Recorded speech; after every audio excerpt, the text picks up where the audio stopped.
तो ये अपना ग्राफ थ्योरी पे सेकंड वीडियो है। तो इसमें अपन सेवन ब्रिज प्रॉब्लम देखेंगे। तो यहाँ पर क्या होता था कि कोइंसनबर्ग में यहाँ पर सेवन ब्रिज होते थे, और यहाँ पे जो लोग होते थे उनकी इवनिंग एक्टिविटी होती थी कि यहाँ पे जो सेवन ब्रिज है उसको एग्जैक्टली वन टाइम क्रॉस करना है, मतलब सब में से एक एक बार होके जाना है। तो यहाँ पे जो सेवन ब्रिज थे उन सबको एक एक बार क्रॉस करना था, लेकिन जो लियोनार्ड रूलर थे उन्होंने बताया कि इसको करना इम्पॉसिबल है। अगर तुम सारे ब्रिज को यहाँ पर जो बने हुए हैं उनको तुम एक टाइम वन टाइम क्रॉस नहीं कर सकते। तो जैसे अभी यहाँ पर अगर अपन देखें तो वो कुछ इस तरीके के बने हुए थे। यहाँ पर अभी तो यहाँ पे जो सिटीज है इस ग्राफ में उसको हटा देता है और सिर्फ जो ब्रिजेस है उनको देखता है। तो यहाँ पे मैंने ये ये जो ग्रीन पार्ट तुम्हें दिख रहा है ये लैंड है, और इसको मैं चार पार्ट में डिवाइड कर देता हूँ, A B C and D. और यहाँ पे तुम्हें सेवन ब्रिज दिख रहा है, और इन सेवन ब्रिज में को अपन को एग्जैक्टली वन टाइम क्रॉस करना है सबको। यानी एक ब्रिज में से अपन एक टाइम में ऊपर जा सकता है, ये है।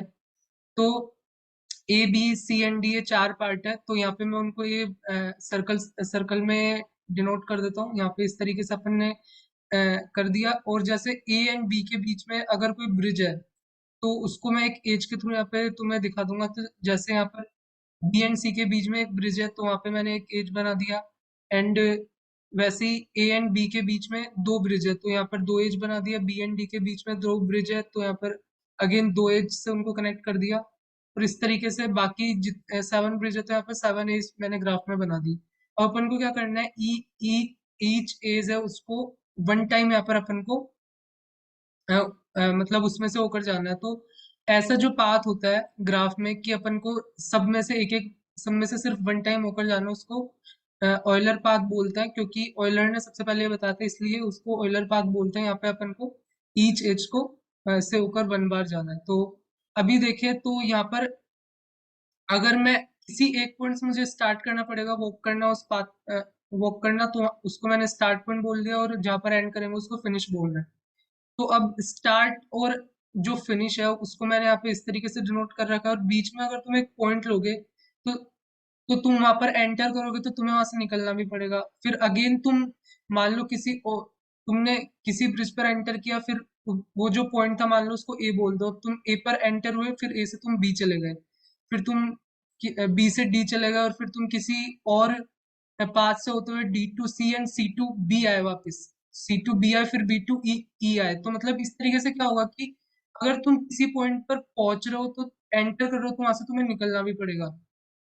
तो यहाँ पे जैसे अभी ये सेम ही पॉइंट है, तो ए टू बी जाने में तो ए टू बी जाने में तुम ए पर एंटर करोगे तो तुम्हें ए से निकलना भी पड़ेगा। तो इसी तरीके से तुम किसी दूसरे ब्रिज को क्रॉस करते हो वापस आए तो यहाँ से तुम जैसे ही ए पर एंटर करोगे तो वापस तुम्हें निकलना पड़ेगा। तो अभी इसको एक एग्जांपल के थ्रू बताऊंगा, लेकिन ये समझो कि स्टार्ट एंड फिनिश के अलावा बाकी जितने भी पॉइंट होंगे उनके इवन नेबर्स होने चाहिए, क्योंकि एंटर करोगे और निकलोगे भी। तो ये चीज है। तो अभी जैसे ऐसा पाथ कब एग्जिस्ट करेगा, मतलब अगर सारे जो वर्टिसेस है स्टार्ट और एंड को छोड़कर अपने पास जो भी वर्टिसेस है अगर उसके इवन नेबर हो, तो ऐसा पाथ एग्जिस्ट कर सकता है कि जहां पर अपन सभी एज को यहाँ पर सभी एज को भी मतलब एक एक बार चल लें, और मतलब और उसको करने के लिए अपन को किसी मतलब उस पाथ को करते टाइम अपन को किसी एज को दो बार क्रॉस नहीं करना पड़े। तो मतलब उसके लिए क्या होना पड़ेगा कि स्टार्ट एंड एंड के अलावा बाकी सारे जो वर्टेक्स है उनके इवन नेबर्स होने चाहिए। ये वाली यहाँ पे कंडीशन है।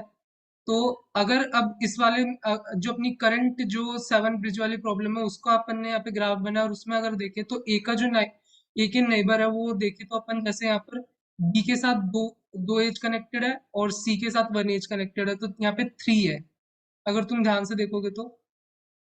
वैसे ही यहाँ पर सी के साथ देखें तो सी के साथ क्या है, अ, उसका ए के साथ एक कनेक्टेड, एक बी के साथ कनेक्टेड है, एक डी के साथ कनेक्टेड है, तो यहाँ पे थ्री एज है। तो इस तरीके से क्या है यहाँ पे जितने भी वर्टेक्स है वो सारे ओड है। तो इस केस में यहाँ पे क्या होगा कि ऑयलर पाथ यहाँ पर एग्जिस्ट नहीं करेगा, इसलिए सारे ब्रिज को वन टाइम क्रॉस करना मतलब वो पॉसिबल नहीं है उस केस में। लेकिन अभी अपन एक दूसरा केस लें, तो अभी वहां पे क्या हुआ कि अब वहाँ सेवन ब्रिज से पहले वो 18 सेंचुरी की बात थी, तो अभी वहां पर हटा के सेवन कुछ ब्रिज पुराने वो तोड़ दिए गए और कुछ नए बना दिए गए, तो अब 7 की जगह वहाँ पे 6 हो गए हैं। और वो इस टाइप से है, A B C and D. तो यहाँ पे मैंने इस तरीके से उसको डिनोट किया। और अब तुम देखोगे तो ए के जो नेबर है वो बी एंड सी, यानी दो एज है, ये तो इवन है। सी का देखोगे तो 1 2 3 4 4 एजेस है, तो ये इवन है। एंड बी एंड डी के देखोगे तो नेबर यहाँ पर तुम्हें और दिखेंगे यहाँ पर, तो बी एंड डी के यहाँ पे और नेबर्स है।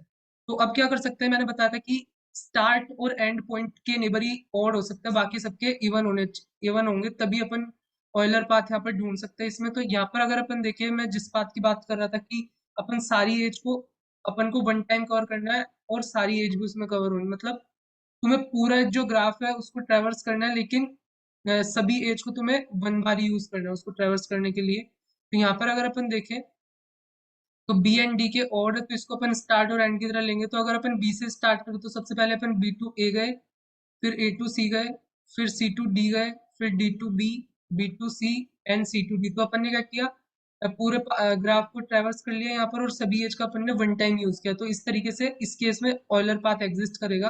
और जो पिछला केस था उसमें क्या था कि सभी के जो नेबर थे वो ओड थे, इसलिए वहां पर ऑयलर पाथ एग्जिस्ट नहीं करेगा। क्योंकि ऑयलर पाथ एग्जिस्ट करने के लिए क्या है कि स्टार्ट और एंड के ही ऑड हो सकता है, बाकी सारे जो वर्टेक्स है उनके में जो इवन एजेस से वो कनेक्टेड होने चाहिए, मतलब समझ रहे हो, जैसे मैंने अभी तुम्हें एग्जांपल बताया था। तो इस तरीके से यहाँ पर ये प्रॉब्लम थी जिसको अपन ग्राफ थ्योरी के हेल्प से सॉल्व कर सकते थे। एक और एग्जांपल अपन ने देख लिया इसके ऊपर। सो फिर मिलते हैं नेक्स्ट वीडियो में।